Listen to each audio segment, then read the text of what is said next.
Hello everyone and welcome back to a brand new video where today we return with round 16 of Season 5 of our F1 22 My Team Career Mode. Yes, this weekend we return to Marina Bay, the Singapore streets, and of course if you missed out on the last video from the Italian GP, I would highly recommend going back and checking out. Of course, like I mentioned in that video, we're not too worried about the championship anymore. Still 83 points back as we head in towards these final few races of the campaign. The luck just has not been on our side this year, and you can see I had not realised how ridiculously OP Charles Leclerc's run had been throughout the course of this campaign. He's had, sorry, is that 11 wins? Sorry, 10 wins on the year, 2 DNFs and 3 non-points finishes. If he's scored points, he's won. That is ridiculous when we compare that to Lando Norris, who has taken 1 win all year, but has had, what, 8 second places and 3 thirds there, and is yet to finish a race outside of the points this year. But big news as well as we head in towards this weekend. Daniel Ricciardo is calling it quits come the end of the year there, so I'm sure he'll be trying to help his teammate Lando Norris try and clinch his first World Championship. But for us, we're trying to race for ourselves at the moment, but if it comes to it in the last few Grand Prix, we're going to have to try and help Charles Leclerc out. I just want to try and win some races. Let's get into it though, the Singapore Grand Prix. Right, well here we are then, qualifying night I should say from Marina Bay here. I always love coming back to Singapore, it is one of those weird tracks on F1 22. You can come here in one car and it feels brilliant. You can come here in another one and it feels like absolute dog do. But hopefully we've got a bit of confidence underneath us as we head into qualifying here. Charles Leclerc once more looking incredibly quick. One of the only cars that consistently has been running mid to low 1 minute 34, so that's the time we've got to chase here. But first lap in Q3, I have got 2 sets of tyres. We just want to try and get a good lap time on the board, one that we can really try and smash on the second. Heading down in towards the final couple of corners. First lap felt pretty good out of the final turn, up over the line, 34.7. Quicker than Charles Leclerc there. That honestly has surprised me a little bit, but currently then we're the car being chased, not the one doing the chasing. There's top 3 in the qualifying so far, and of course the top 3 of the championship. Got a little bit of traffic around us then as we prepare ourselves for our final run. We've got Daniel Ricciardo, of course, confirmed to be his last ever Singapore Grand Prix. It's been quite impressive, of course, has made it much further in our career mode than he has in real life. But I think we're all kind of now expecting him to be returning to the F1 grid in the future. But I think there we go. Every other car has finished off their run, so we are locked in for pole position here. Rather big surprise, actually. Esteban Ocon in the McLaren moving up to P2, so an unlikely front row start by the Frenchman. But I guess the real question is now, can we try and find any more time over the previous lap? We did, not with lines like that. They're almost grazing the Armco as we head down towards the end of Sector 1. Made a bit of a mistake last time around through there, so as we get to the former Singapore sling, we're basically matching the time I set last time around there, but under a lot of dirty air behind Daniel Ricciardo. Maybe the Ferrari can kind of pay me back with a bit of a slipstream as we head down the back straight. We're still in the green just about there, hopefully. Yep, there we go. It does peel off to the right-hand side. Will probably almost dive bomb us in towards the next corner, but let's really just try and nail these final couple of turns then. See if we can improve. Not with a line like that. That's going to really upset us over the curbing, and I think that's pretty much put this lap to bed then. It's not going to be a bad lap time, all things considered, as we wind our way through that. It's getting sloppy. It's getting sloppy rather quickly, but round in the final couple of corners, it will still be pole position then. Here in Singapore was not a track I was expecting it at, to be honest. Charles Leclerc has bottled that. There we go then, pole position here in Marina Bay, just a 10th clear of Esteban Ocon there, the Frenchman. First time I think he's sat on the front row this year. Charles Leclerc ahead of Lando Norris. They're tied for time with Zhou Guanyu. Stroll, Gasly, Ricciardo, Perez and Albon rounding out our top 10. Let's get into it. Singapore Grand Prix. Can I try and finally get another win on the table? Against the spectacular backdrop of the Singapore skyline, Formula One returns once again to do battle in what tends to become something of an endurance race, with the notorious sauna-like temperatures in the cockpit making for an extremely physically challenging race. It's a 3.1-mile lap here at the Marina Bay Street Circuit, with 47% taken at full throttle. It's hot, humid and bumpy around the 13 lefts and 10 rights of mostly slow corners, but we should see speeds of up to 200 miles per hour along the Raffles Boulevard. Before we begin, let's take a quick look at the grid lineup for today's race. Mr. Monaco lines up on pole position, with Esteban Ocon alongside. Moving on to the rest of the grid, we have Leclerc, Norris, Guan Yu Zhou and Stroll, Gasly, Ricciardo, Perez and Alex Albon, Bottas, Oscar Piastri, Felipe Drugovich and Tsunoda, Yuri Vips, Latifi, Mick Schumacher and Jehan Daruvala, Ticktum, Schwartzman, Théo Pourchaire and Kevin Magnussen fills the last spot on the grid. Now it's almost time for lights out, so let's go down to the track. Natalie Pinkham joins me once again in the commentary box. It's fantastic to have you with us today. I'm curious though, how do you think the drivers stop those pre-race nerves from becoming overwhelming when you're lining up on the grid? Well, I imagine they'll be starting to feel the adrenaline as they anticipate the rundown into turn one, a bit like preparing to go into battle. The unknown situation will bring nerves, but that's a good thing.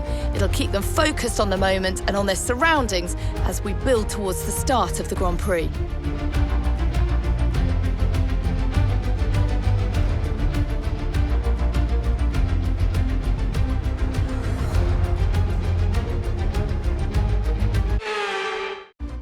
Right, here we are then, Singapore Grand Prix time, the longest and toughest race on the Formula One calendar then. Not sure I'm a fan of that strategy. Tyre wear normally isn't too big of a concern around Marina Bay, so yeah, we'll try and extend those mediums as far as we can, and then bolt on a set of softs towards the end of the afternoon. I think that's going to be the best way to go. Like I said, we're not really under too much pressure to try and, you know, get good consistent points. I'm basically just going to try and snooper away wins where I can. Championship rivals on the second row. Let's just try and keep Ocon and Bay on the run towards T1. Well, slightly angled then over towards Esteban Ocon, see if we can cover him off on the run towards turn one there. But waiting on Pourchaire and Magnussen as always at the rear of the field. 5 red lights here in Marina Bay. Lights out and away we go. And it's rather unsurprisingly not been the best start in the world. They've got to be careful that we don't try and cover off from the McLaren too much there as well. Tiny bit of contact as Charles Leclerc swoops around our outside through that first corner. We will try and keep his rival Lando Norris at bay though as we head off of turn one. As there we go, Zhou Guanyu in the McLaren car trying to apply some pressure, and he might just have swept round the Ferrari there as we head out onto the Raffles Boulevard for the first time. Ballsy little move from Zhou Guanyu to get around the outside of Lando Norris down through turn 4, but he has absolutely pulled it off there. So Esteban Ocon, who, yeah, we've seen so often before fighting for wins back in his Alpine days. None of us really had it on the bingo cards this weekend, but McLaren have absolutely got some very, very compelling pace here as we just try and get the car settled down, you know, eased in early on in this race. Of course, Singapore is all about sort of maintaining a rhythm, keeping the momentum and everything like that, you know, trying to be confident but, you know, collected with the car, especially early on in a Grand Prix. Very, very minor mistakes can quite easily add up, but yeah, lost a couple of places off the start, but that's pretty normal for me on F1 22. Let's just try and settle down into a rhythm. Just see if obviously we can keep Leclerc and Ocon close in front of us. We know they're likely to be going the other way on the strategy, so tyre management as well, of course, is going to be critical this afternoon, and trying to make sure I get the car wedged over that curbing as well could be rather handy there as winding our way through the final couple of turns. Just trying to make sure that we keep the car balanced, planted, and all those good things there. But as we come towards the end of lap 1, it is McLaren ahead of Audi. Audi ahead of McLaren there, as Lando Norris was really not the start he would have wanted.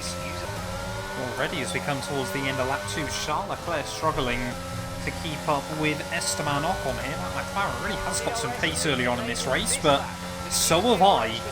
So are we going to potentially have an issue here where the car not in the championship battle is quicker than the car that is? I mean, yeah, Charles Leclerc's still got a fair margin to Lando Norris, of course, not only in this Grand Prix, but a little bit of a safety buffer as well in the championship. And now he's going to have the DRS from Esteban Ocon. He's going to make our life even more difficult then, as both Audi cars closing in down the straight. But how many times have we said that this season? This car an absolute missile, but tends to explode like one as well. Oh, there we go, another new fastest lap of the day. Only about half-tenth improvement over the lap we've previously done, but I really do not want to be looking at...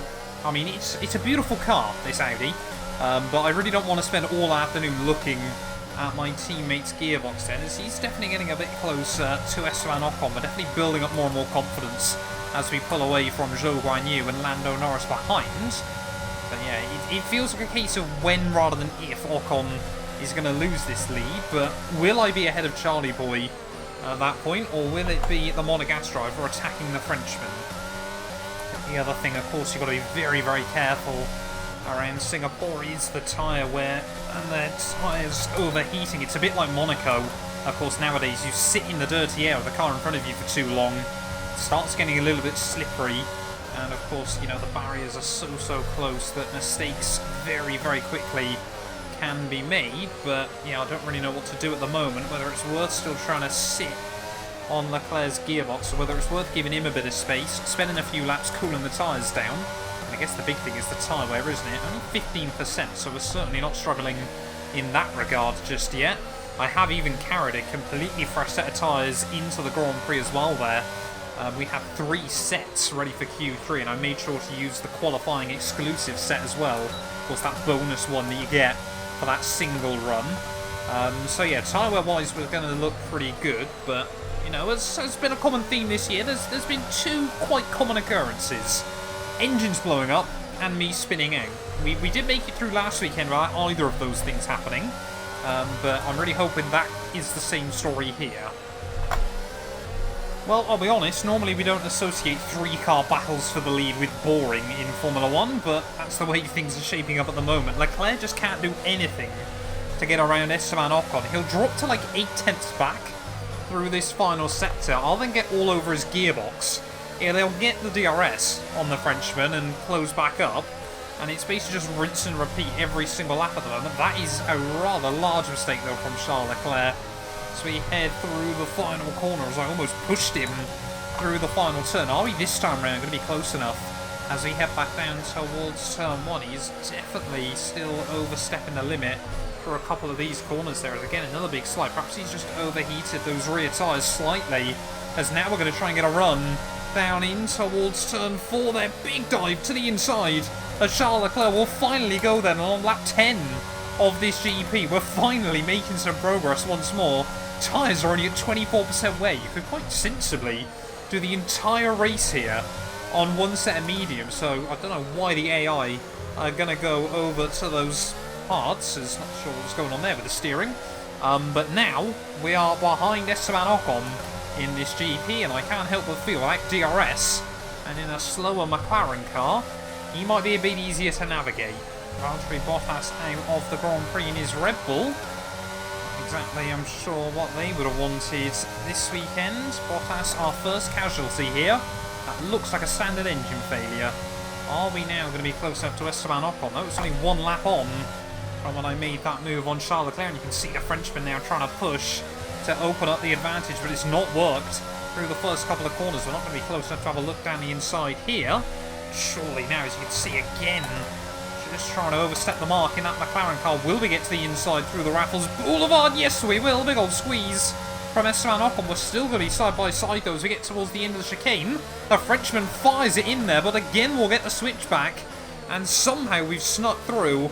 And up into the lead then we go of the Singapore GP. Back to where we started. Of course, still got those yellow flags out. Hello, there's a wall there. There we go. Yep, so Bottas, it looks like that has just been a simple mechanical failure. As I worry, I was rather close to the wall. And the most critical thing I wanted to make sure I'd done there was get that gap over the 1 second mark, which we have just about done. Let's try and see if we can open up a little margin of safety from the Frenchman behind. Oh, there we go. Esteban Ocon first of the front runners then into the pit lane as he has really slowed down. I really did worry then that was going to be them coming over the radio telling me I was going to have an engine failure, but yeah, first car into the pits then of the front group was Ocon, and now we've got a 5-second lead over my teammate Charles Leclerc in this GP, so he's probably going to be trying to get the hurry up on this lap there to try and get the jump on the Frenchman as well, but honestly, as long as we don't get any issues, this is looking pretty good at the moment. I'm sure we're now going to see Leclerc, Zhou Guanyu and Lando Norris into the pits then. Yep, there we go, end of 15. So we're at half distance now then. Should see... oh no, Checo Perez will dive in as well, won't he? I think everyone pretty much else will be then. So no real variety in AI strategy this afternoon, but I guess we've got to see whether Ocon will still be ahead of Leclerc or not. Seeing on the mini-map, it's going to be mighty tight as they head out of the pit lane, but I think Ocon has stayed in P2 then. Looks like Lando Norris has got the jump on Zhou Guanyu. But yeah, Ocon now actually with a little bit of breathing room as well there, so really did heat up those hard compound tyres quite nicely on his out lap. Esteban Ocon still in P2. I've got about another 5 or 6 laps, and then I'm going to be diving in. There we go, Charles Leclerc, new fastest lap of the afternoon. Those hard compound runners are definitely closing in. Of course, we did have 5 seconds in the pocket over them, but it might be quite tight as we head back out of the pit lane. But surely, fresh softs versus, you know, fairly worn-in hards, even if we do end up in sort of P3, P4, it's going to be a matter of when rather than if we get our way back through. This is all theoretical though. F122, stranger things have happened. Right, winding our way though through the final couple of turns of lap 20 then. Esteban Ocon has definitely closed down that gap, but Charles Leclerc is still the one setting fastest laps at the moment, so I think we're probably going to re-emerge just behind those two, but still ahead of Lando Norris in this Grand Prix. But honestly, yeah, tyre wear, it's really... oh, I'm so stupid. Tyre wear has not really been so much of a concern. Honestly, what was going through my mind then was how I always thought it's weird that the pit lane speed limiter sign is way before the marker. Obviously, it says 60 kilometers an hour, and then you got about another 10 seconds before you actually have to get down to that speed. And then I kind of just never got down to that speed. But as we head back out into the circuit then, looks like it's going to be tighter between Ocon and I than I originally thought it would be. It might actually re-emerge in the lead of this Grand Prix. Got to be so careful on pit exit here. It's pretty much guaranteed that you get a warning, but we've held off from Esteban Ocon then. We are still in the lead of this Grand Prix there. The Frenchman is going to be all over the back of me, so as long as we can defend down the Raffles Boulevard, which with a run like that we should be able to, now we've just got to try and pull out a 5-second margin before this race is over. You can see he's gaining on me, but bit of a lock-up on the way in, but we got the car maybe a bit too close to the apex there. That's pretty good. Let's just try and pull away. 10 laps to go, half a second a lap on 2 stages of softer tyres. We've just got to manage this rubber to the flag. Okay, in things I wasn't expecting today then, Felipe Drugovich has just set a new fastest lap, 1 minute 38.2. I mean, Haas have set numerous fastest laps around this venue in the past, but I'm on a proper push lap as well. You can see the gap's already up to 3 seconds over Ocon, so let's see how much we can blow that time out of the water. Yeah, 36.5, and now suddenly that gap that I needed to get over Ocon by the end, we've done that already. Let's just bring this car home in one piece. 9 laps to go here in Singapore. Will be interesting to see if Leclerc is still hanging close to Esteban, if he can get back up into P2, but at the moment, he is still going to just inch away from Lando in the championship. Laps left of this Grand Prix. We've got another car going slowly. It's an AlphaTauri. I want to say that's Oscar Piastri that is falling to the wayside here. I mean, 28 laps of 31 around Marina Bay. For it all to go wrong now is absolutely heartbreaking there. But yeah, the AlphaTauri, whichever one it is, pulling off down at turn 1. Is it Oscar? No, it's Yuki Tsunoda. So heartbreak for him, but yeah, we've got a 16-second lead now at the front of this field. Let's just bring it home. Again, I panicked then thinking that Mark was going to tell me some bad news, but round in the final couple of corners to start the last lap then of the Singapore Grand Prix. I really don't think we can complain how this weekend has gone. We have not had a weekend like this season. Pole position, fastest lap, and as long as I don't do anything crazy here, it should also be the race victory. Singapore has often been a happy hunting ground for myself on F122, but yeah, with the season we've had, I never even expected this venue to go as plain sailing as it has there. 18.6 seconds clear of Charles Leclerc, of course, massively helped, don't get me wrong, by the far superior strategy to what any of the AI were willing to attempt this weekend there. But yeah, we haven't had a weekend like this all season long, of course. Not quite a grand slam, I don't think, because we won't have led every single lap. It did take us a few early on after a rocky start to get back to the lead here in Marina Bay. But yeah, pretty much from then on, though, we have not looked back. Took that lead on lap 11, continued to build up the gap, even covered off the undercut from the likes of Esteban Ocon behind us there, and maybe, just maybe, McLaren are going to launch a bit of a late season sort of renaissance, if you will, there. But in towards the final sector then of the Singapore Grand Prix, like I said, you know, we're not focusing on a championship this year. We are focusing on not looping it, though, through the final couple of turns. But yeah, we can bring down that gap slightly to Charles and Lando. I'm certainly not going to complain. Looking at it, looks like Lando Norris is going to lose a couple of extra points to Charles in the table. Of course, Ferrari have had an uphill battle all season long, but the consistency of our fellow Englishman has been second to none. But round in the final couple of corners, it's our third victory of the year. Finally back on top for the first time since Silverstone. Get in there.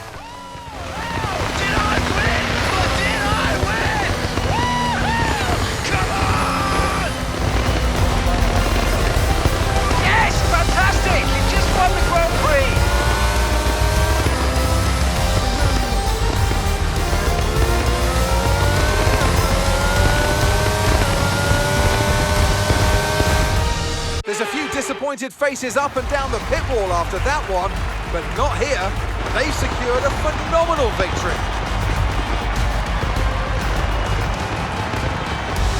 So, Natalie, what do you think helped them deliver this result? Well, I honestly feel it was down to the driver and car today. I mean, we can talk driver skill all day, but if you don't have a solid team to back that, you're never going to get anywhere. When you hit that sweet spot of having both an excellent driver and an incredible car, that's when you see results like those that we've witnessed today.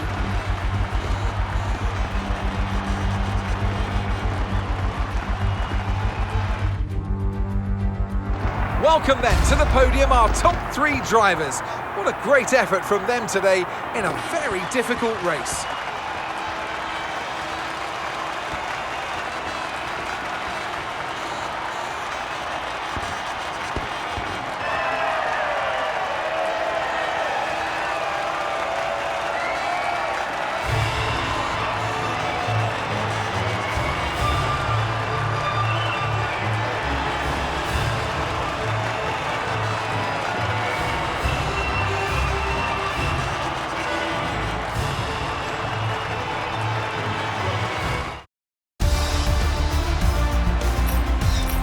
Charles Leclerc, currently leading the championship standings, extends his lead even further with this result. Let's see how the drivers' standings have changed.